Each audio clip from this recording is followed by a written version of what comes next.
Today, we will be talking about human-centered capitalism. You, John Fitzgerald Kennedy, do solemnly swear I, John Fitzgerald Kennedy, do solemnly swear that you will faithfully execute the office of President of the United States. that I will faithfully execute the office of President of the United States. Hello, welcome to this episode of the Andrew Yang's Policy Series. Today, we will be talking about human-centered capitalism. I'm Rashid Hill, and I'll be your host for the whole series. I'm so excited to be in front of you, presenting to you, the public, the Andrew Yang policies. There's been so many times that I listened to his speeches. I listened to when he's on the debates, and most of the time the debates are very soundbite-ish, and most of the time they focus on the two or three people that they want most people to hear from versus all of the people on stage. And Andrew Yang is usually right there in the middle. He usually is coming in around fifth or sixth. So when you're talking to the first three and then you kind of capture the fourth, and then the fourth argues with the first one, two, or three, then number five usually gets about 2 minutes throughout the 2-hour session. So I felt that it was my obligation, because I support Andrew Yang, and so I want to present the Andrew Yang policy series and talk about each of his 100 plus policies that are on his website at yang2020.com. You have the ability to Google or YouTube Andrew Yang, search for his speeches, search for his talks, look at yang2020.com, and you can skim through, review, peruse, take a look at, and get educated on all of the policy proposals that he has. And then when he talks, you'll have a better understanding of his universal basic income or his human-centered capitalism, which talks about improving the American scorecard with GDP as being something that's outdated, and having this new human-centered capitalism scorecard that we can use to evaluate how we're really doing. And he talks about education. He talks about, teachers, and how teachers are worth their weight in gold, and they're very valuable to our kids, and ways that we can capitalize on our economy to support giving them more assistance so they can really do a good job with our children. But Andrew Yang, being an entrepreneur, being outside of politics, he brings a lot to the table, and a lot of people are looking at the establishment as some type of security, when Andrew Yang brings a fresh look with integrity and values to the U.S. presidential seat. This is something that we need, and the world is looking at us to make the right decisions, and Andrew Yang is that right decision for 2021. Today we're going to talk about human-centered capitalism. So Andrew Yang says the problem with what we see today, at present, the market systematically tends to undervalue many things, activities, and people, many of which are core to the human experience. GDP, global domestic product, doesn't take into account economic inequality. Capitalism as an economic system has led to unparalleled innovations and improvement in the human condition. Many consider it to have won the war of ideas against socialism, but that simplistic view ignores that there is no such thing as a pure capitalist system. And our current version of institutional capitalism and corporatism is a relatively recent development. Our current emphasis on corporate profits isn't working for the vast majority of Americans. This will only be made worse by the development of automation, technology, and AI. We need to move to a new form of capitalism, human capitalism, that's geared towards maximizing human well-being and fulfillment. The central tenets of human capitalism are as follows. 1, humans are more important than money. 2, the unit of a human capitalism economy is each person, not each dollar. 3, markets exist to serve our common goals and policies or values. So let's look at this right quick. All right. Let's So the focus of our economy should be to maximize human welfare. Sometimes this aligns with a purely capitalistic approach where different entities compete for the best ideas. But there are plenty of times when a capitalist system leads to suboptimal outcomes. Think of an airline refusing to honor your ticket because they can get more money from a customer who purchased last minute, or a pharmaceutical company charging exorbitant rates for a life-saving drug because the customers are desperate. This is not human-centered capitalism. What Andrew Yang is proposing is a way to improve the American scorecard. Do we use what's commonly agreed upon as measure or yardsticks for GDP, or do we use a human-centered approach where we can value people more than the profit? This is a start. This is a good conversation to have, and we are on the verge of turning our values around to where people actually mean something center and centrist to solving the problems of our future. So when he talks about improving the American scorecard, he says traditionally the economy has been measured by looking at the gross domestic product, GDP, or the stock market. Employment rates and household income are used to measure how the average worker is doing. However, even the creator of GDP admits that it doesn't really reflect the full story.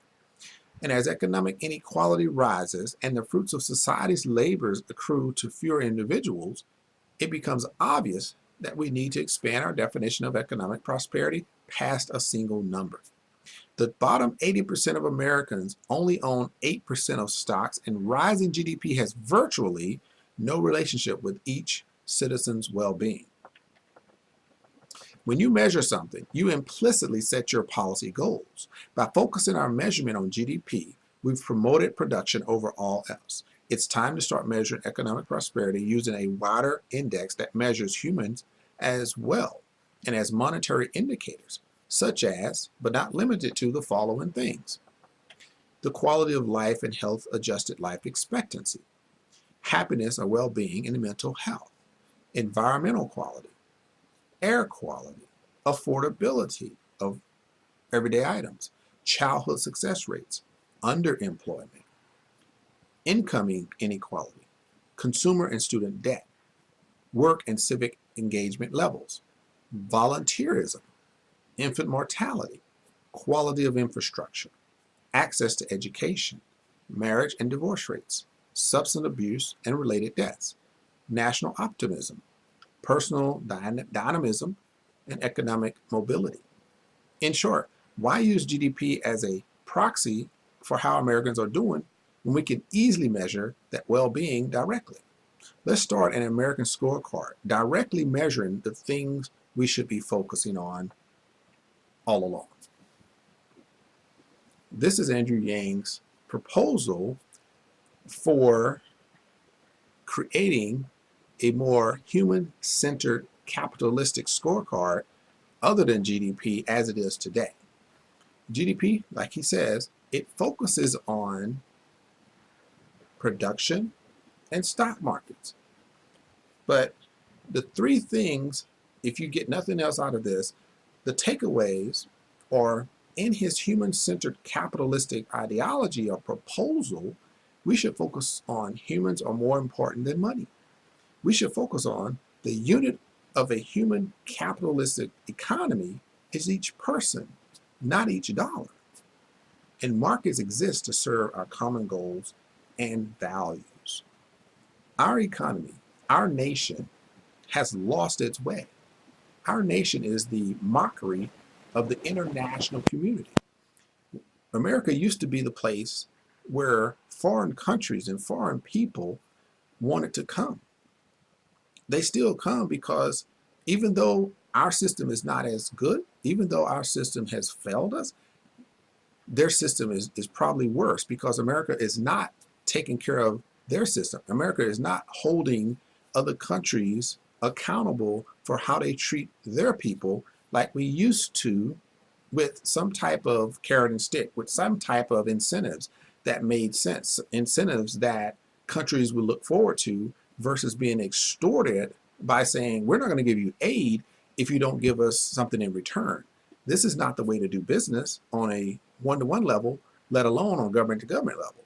It's really outrageous that we have fell to this low in our economy, in our governments, in our governance of our own country, as well as our international relationships.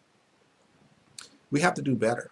And Andrew Yang proposes a human-centered capitalistic scorecard that will look at things like, you know, how we're doing, infant mortality rates and school debt, you know, graduation rates. I mean, these are things that make sense.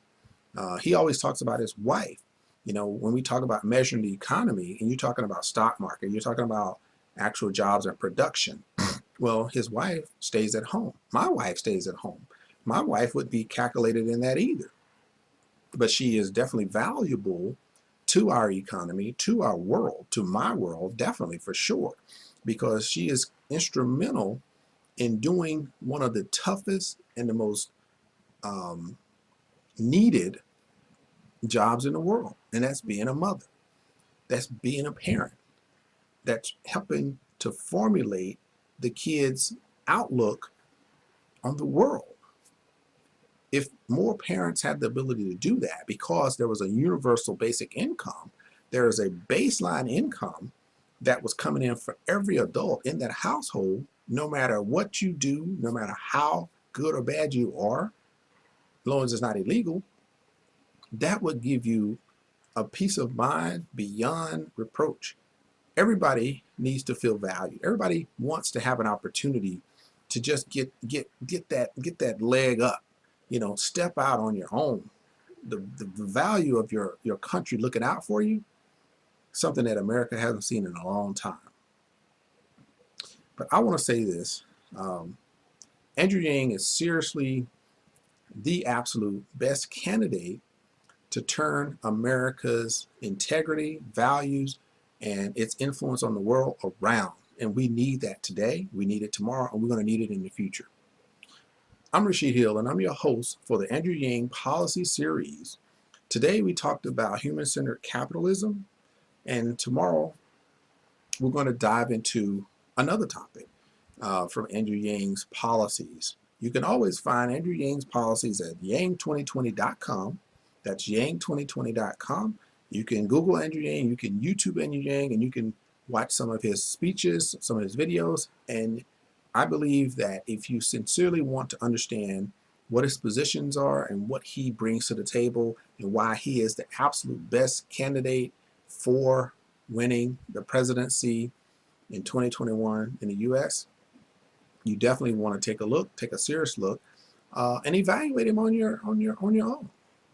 Be educated on what his policies are, his proposals are, the plans that he has, and you will see that he is definitely in position to win and should win to lead our country into the future.